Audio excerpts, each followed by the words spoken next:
네, 안녕하세요. 오늘은 호세아 13장을 좀 깊이 들여다보려고 합니다. 이 장은 한때 정말 잘 나갔던 북이스라엘, 특히 에브라임 지파가 어떻게 파멸로 치닫게 되는지를 아주 생생하게 보여주죠. 네, 맞습니다. 신앙을 저버리고 교만해졌을 때 그 결과가 얼마나 무서운지를 경고하는 강력한 메시지예요. 네, 그래서 오늘은 이 부분을 좀 자세히 이야기 나눠보겠습니다. 바로 한번 시작해 볼까요? 좋습니다. 이 장은 하나님과의 그 관계, 언약 관계를 저버렸을 때 어떤 결과가 오는지를 보여주는 아주 중요한 본문인데요. 특히 우상 숭배 문제, 그리고 좀 잘 살게 됐을 때 하나님을 잊는 그 교만, 마지막으로 그에 따른 하나님의 심판, 이 세 가지가 아주 두드러지게 나타납니다. 아, 정말 시작부터 강렬하네요. 1절에 보면 에브라임이 과거에는 정말 큰 영향력이 있었다 이렇게 시작하잖아요. 그런데 바로 그 뒤에 바알 숭배, 그러니까 가나안 지역의 풍요의 신이죠. 그걸 섬기면서 완전히 몰락했다 이렇게 딱 지적을 해요. 네, 근데 더 좀 놀라운 건 2절인데요. 여기서 보면 그들이 계속 죄를 짓는데 은혜로 우상을 만들어요. 근데 그냥 만드는 게 아니라 자기의 정교함을 따라 만들었다고 하거든요. 아, 맞아요. 그 표현이 참. 네, 그러니까 이게 뭐 실수나 무지가 아니라 아주 의도적으로 자기들의 기술을 총동원해서 하나님을 대적하는 우상을 만들었다는 거죠. 정말 스스로 파멸을 향해 달려가는 느낌이네요. 3절에 나오는 비유들도 그렇고요. 아침 구름, 이슬, 쭉정이, 연기, 그렇죠. 하나님 없이는 얼마나 그 존재가 더덥고 허무한지를 보여주는 이미지들이죠. 금방 사라져버리는 것들. 네. 그리고 여기서 정말 핵심적인 통찰이 6절에 나오는 것 같아요. 그들이 먹여준 대로 배가 불렀고 배가 부르니 그들의 마음이 교만하여 이로 말미암아 나를 잊었느니라. 이 부분이 참 물질적인 풍요가 오히려 영적인 망각을 가져온다는 거잖아요. 배부름이 독이 된 거죠. 맞습니다. 그게 비극의 핵심이에요. 에브라임은 보통 북이스라엘 전체를 상징하는데요. 하나님은 4절, 5절에서 계속 말씀하시거든요. 나는 네 하나님이라. 애굽 땅에서부터 너를 인도했고 광야, 그 메마른 땅에서도 내가 너를 알았다. 이렇게요. 아, 그 과거의 은혜를 계속 상기시키시는군요. 네, 그렇게 돌보셨는데 정작 그들이 좀 살만해지니까 번영하니까 하나님을 그냥 잊어버렸다는 거죠. 이게 물질적인 풍요가 영적인 관계를 얼마나 쉽게 무너뜨릴 수 있는지 보여주는 정말 중요한 대목입니다. 심판에 대한 묘사는 정말 읽으면서도 좀 섬뜩하더라고요. 7절, 8절 보면 하나님이 스스로를 사자, 표범, 심지어 새끼 잃은 고음에 비유하시잖아요. 네, 그렇죠. 내가 새끼 잃은 고음같이 그들을 만나 그의 염통 거풀을 찢고, 이런 표현은 정말 심판이 얼마나 격렬하고 피할 수 없는지를 그냥 확 느끼게 만들어요. 네, 아주 강렬한 이미지들이죠. 그리고 9절은 더 직접적이잖아요. 이스라엘아 내가 패망하였나니 이는 너를 도와주는 나를 대적함이니라. 딱 선언하시는 거죠. 맞아요. 너희를 돕는 유일한 존재인 나를 너희가 대적했기 때문에 망했다. 원인이 너희에게 있다는 걸 분명히 하시는 거죠. 결국 스스로 구원자를 적으로 돌린 셈이네요. 그리고 16절은 수도 사마리아의 정말 끔찍한 최후를 예고하고요. 네.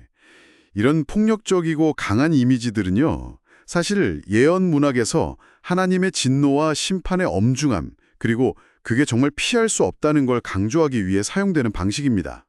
계속된 불순종의 결과가 무엇인지를 아주 분명하게 보여주는 거죠. 그리고 15절에 나오는 동풍이라는 표현 있잖아요.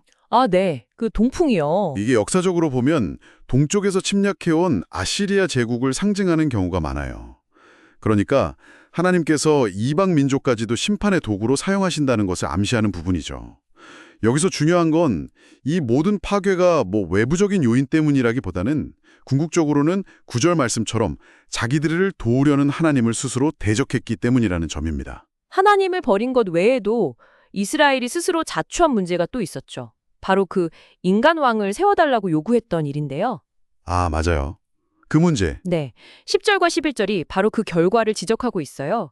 하나님이 그들의 요구대로 왕을 주시긴 했는데 분노함으로 주셨고 또 진노함으로 패하셨다 이렇게 말씀하시거든요. 그쵸. 그들이 원해서 세운 인간 리더십이 오히려 하나님의 진노를 산 꼴이 된 거죠. 네. 게다가 12절은 에브라임의 불의는 봉함되었고 그 죄는 저장되었나니 라고 말해요. 마치 지워지지 않는 기록처럼 죄가 쌓여 있다는 거죠. 이 부분은 인간 중심의 왕정 제도에 대한 상당히 비판적인 시각을 보여줍니다. 하나님 대신에 인간 왕에게서 구원을 찾으려고 했던 그 시도가 결국 실패했음을 드러내는 거죠. 그리고 13절의 비유도 참 의미심장한데요. 해산하는 여인에 비유하면서 지혜 없는 자식이라고 하잖아요. 네, 아이를 낳을 때가 됐는데 나오지 못하는. 맞아요. 해산할 때가 되어도 그가 나오지 못하느니라. 이게 뭐냐면 임박한 심판 앞에서 이스라엘이 스스로를 구원할 지혜도 능력도 전혀 없는 상태라는 걸 상징적으로 보여주는 거예요. 위기는 코앞인데 완전히 속수무책인 거죠. 그런데요, 14절은 이게 좀 처음 읽으면 약간 희망적인 메시지처럼 들릴 수도 있을 것 같아요. 내가 그들을 수월의 권세에서 속량하며 사망에서 구속하리니. 마치 구원 약속 같잖아요. 네, 그 구절만 딱 떼어놓고 보면 그렇게 들릴 수 있죠. 아주 흥미로운 지점입니다. 이건 어떻게 봐야 할까요? 정말 구원의 약속일까요? 아니면 뭔가 다른 뜻이 있을까요? 근데 바로 뒤에 이어지는 구절을 보면 분위기가 좀 달라져요. 사망아, 네 재앙들이 어디 있느냐? 수호라, 네 멸망이 어디 있느냐? 뉘우침이 내 눈앞에서 수물이라. 이렇게 말씀하시거든요. 아, 뉘우침이 스물이라. 네, 이 전체 문맥 안에서 보면 하나님께서 그들을 죽음이나 수월에서 진짜 구원해 주시겠다는 약속이라기보다는 오히려 죽음과 수월을 향해서 자, 너희의 재앙과 멸망을 가져와라 이렇게 도전하시는 것처럼 읽혀요. 즉, 심판은 이미 확정되었고 이제 돌이킬 마음이 없다. 이걸 강조하는 강력한 수사적인 표현으로 보는 게 더 자연스럽습니다. 물론 나중에는 이 구절이 부활신앙이랑 연결되면서 희망의 메시지로 재해석되기도 했지만요. 그렇군요. 네, 호세아 13장 자체의 흐름 속에서는 심판의 최종 선언에 더 가깝다고 볼 수 있겠습니다. 네, 오늘 호세아 13장을 쭉 살펴봤는데요. 하나님과의 관계를 저버리고 교만해지는 것이 결국 얼마나 자기 파괴적인 결과를 가져오는지를 정말 여실히 보여주는 것 같습니다. 과거에 받은 은혜를 잊어버리는 그 망각이 불러온 비극이라고 할 수 있겠네요. 이 이야기가 우리에게 주는 메시지는 뭘까요? 네, 이 장은 과거에 그들을 구원하셨던 하나님, 4절에서 나 외에는 구원자가 없다고 말씀하신 그 하나님과 그 하나님을 잊어버림으로써 결국 임박한 파멸을 맞게 된 이스라엘의 현실을 아주 극명하게 대조해서 보여줍니다. 특히 번영 속에서 자신의 근본, 자신을 구원하신 하나님을 잊는 것이 얼마나 위험한 일인지를 경고하는 메시지라고 할 수 있겠죠. 그렇죠. 그리고 여기서 우리는 어쩌면 집단적 기억의 중요성에 대해서도 생각해 볼 수 있을 것 같아요. 과거의 중요한 사건들, 특히 우리가 받은 은혜나 아니면 경고의 메시지들을 기억하는 것이 현재 우리의 선택과 행동에 어떤 영향을 미칠까요? 이스라엘처럼 우리 역시 삶의 어떤 근본적인 관계나 원칙들을 잊어버릴 때 개인적으로든 아니면 공동체적으로든 스스로를 좀 해치는 길로 들어서게 되는 건 아닐까? 한번 깊이 생각해 보시면 좋겠습니다.